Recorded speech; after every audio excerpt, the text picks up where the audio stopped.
Good morning. It's Pastor Howie here. Today is March the 18th, 2022. It's Friday. I'm sorry I missed doing the reading yesterday, but because of the schedule that I was on, I had to leave here at 8 o'clock for two meetings in Syracuse and actually a quick stop at the hospital, which I wasn't able to get in to see our church member, Stan, who is had a stent put in, and he's doing fine, coming home today. So anyway, I also missed doing the reading for St. Patrick's Day, which was a good reading.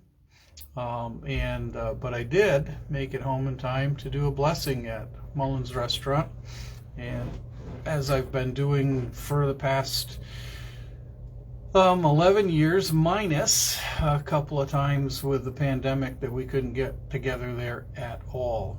So here we are, and I have some readings for you from the scriptures and the Celtic Daily Prayer book.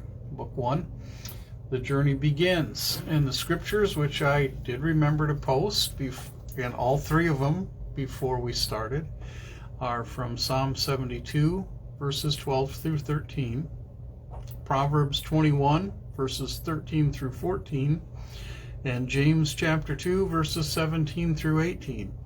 So it's almost like we could go 12, 13, 14, skipping 15 and 16, 17 and 18 as far as the verses go, but I think that's just a happenstance, if you will.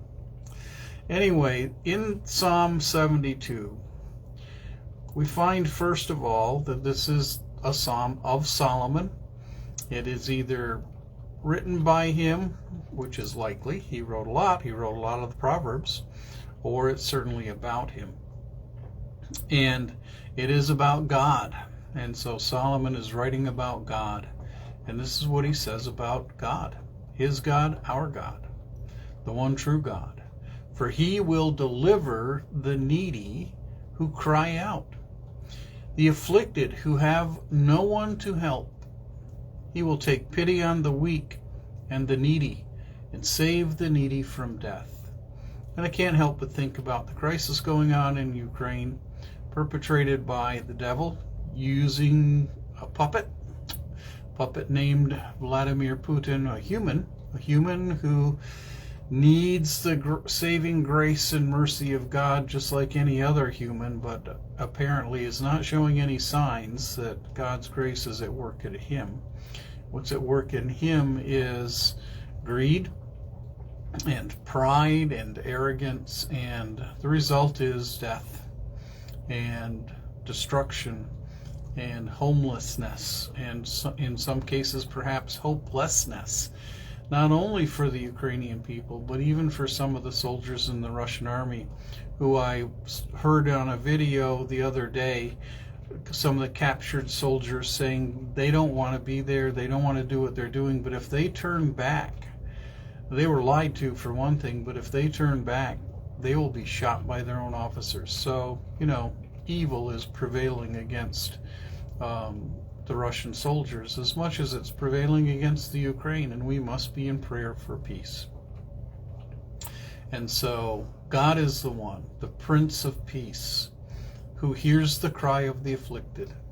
He hears and sees and beholds the issues that happen to those who are suffering affliction, who are the weak and the needy. And so Solomon understood this. We understand it. And I think in the name of Jesus, we can pray these verses back to God regarding Ukraine and regarding other issues we know of local and throughout our states, throughout our country, dealing with the poor, the needy, refugee issues, and all this kind of stuff. Pray for peace. Pray that the Prince of Peace will reign over the princes of the nations that in the book of Daniel we know to be spiritual forces. And so with that in mind, let's move on to the Proverbs. And Solomon had a big part in the Proverbs. And Proverbs 21 verses 13 and 14 tell us, whoever shuts their ears to the cry of the poor will also cry out and not be answered. And so here's something that kind of parallels and gives us a little different perspective on the same idea of those who cry out. Those who cry out to God, he hears them and he has mercy on them. Those who shut their eyes and ears to the cry of the afflicted, maybe God will have mercy on those who are crying out and needy, but he may not have that same mercy upon us if we're the ones who just shut our eyes and pretend that nothing is happening in this world that's bad or evil. Or shut our ears because we're afraid to let go of something that could be used to help alleviate the suffering of the afflicted. Like, quite simply, letting go of something in our pockets that could be used to help in Ukraine or any place else in the world. We should be as generous of heart and of material and of service as we possibly can in situations, and God will bless us. Because the alternative here in verse 14, okay, verse 13 again, Proverbs 21:13, whoever shuts their ears to the cry of the poor will also cry out and not be answered. But contra to that, a gift given in secret soothes anger, and a bribe concealed in the cloak pacifies great wrath. And I'm not talking about bribery here by any means, but certainly a gift given in secret. We don't have to brag about it. Whether we send $5 or $5,000 in a time of crisis, if we can afford that, it doesn't matter. It's not something to brag about. It's something to simply alleviate the afflictions of others who are not as well off, perhaps, or as safe and in a place of peace as we are. And I don't have any places that I can think of other than Samaritan's Purse where we can send money right now to Ukraine. But I do know, and I did send this out to those of you who may have received this email, I do know that Peter Kochman, who is a missionary, an American Baptist missionary based in Prague, Czechoslovakia, Czech Republic, who is supported by our church. And he posted a couple of places where we can send funds. And we can find out through American Baptist Churches USA. Just go on the website, find out where we can send funds. And Samaritan's Purse is actively on the ground with pop-up hospitals in Ukraine, boots on the ground. So we can help, and we should help anytime there's a crisis.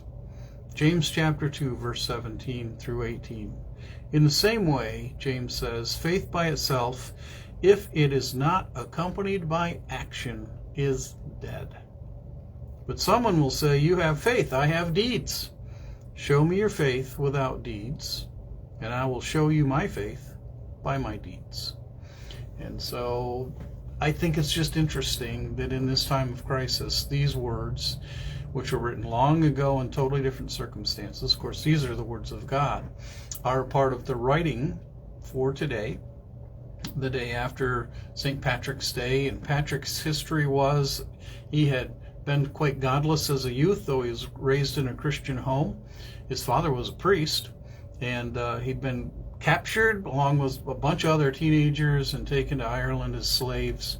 And when God gave him an open door, showed him a vision, and brought him back to himself, and then showed him in a dream a way of escape, he escaped, got back home, and then God spoke to him and said, come on back, the people of Ireland need you. So he went, and he gave the rest of his life to establishing mission centers in Ireland so that the gospel of Jesus Christ could outshine the darkness of paganism.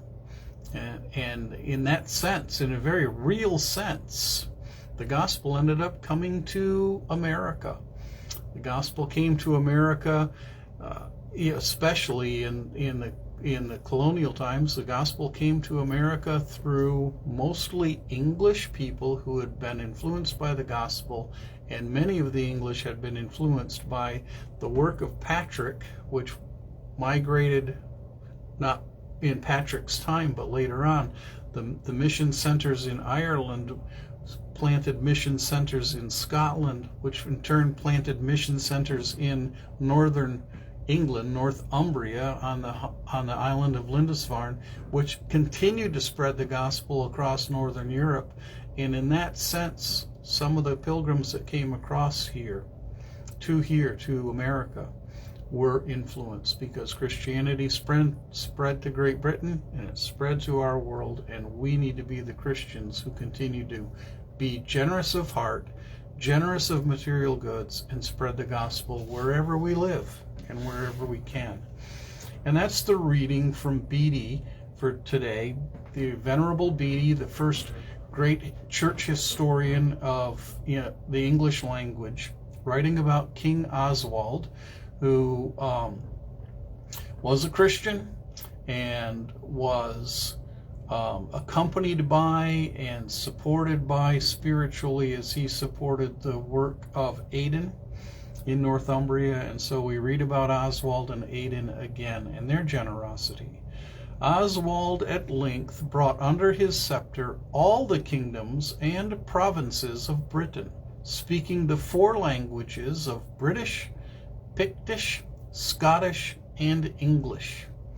Although he wielded supreme power, Oswald was always wonderfully humble, kindly, and generous to the poor and strangers. The story is told how on the feast of Easter one year, Oswald sat down to dine with Bishop Aidan. A silver dish of rich food was set before him, and Bishop Aidan had just raised his hand to bless the food when the servant who was appointed to relieve the needs of the poor came in suddenly and informed the king that a great crowd of needy folk were sitting in the road outside begging alms of the king. Oswald at once ordered his own food to be taken out to the poor, and the silver dish to be broken up and distributed among them, so that they had some material goods to buy food for themselves. The bishop, who was sitting beside him, was deeply moved to see such generosity, and taking the king's right hand, exclaimed, "May this hand never perish." So Bede wrote this, and then here's a further comment in this reading for March 18th. Later events proved that his prayer was heard. For when Oswald was killed in battle, his hand and arm were severed from his body, and, says Bede, over 200 years later, remains uncorrupted to this day. Now you can take that as legend, believe it as miracle, however you want, but the fact of the matter is, we have the means to be generous and to relieve the affliction of the needy. And as we have opportunities, that's exactly what we ought to do. And so that's what I leave with you today, this day after St. Patrick's Day. And may you have a blessed day and weekend.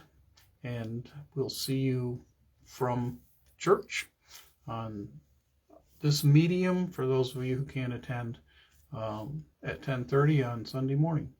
So until then, God bless your day.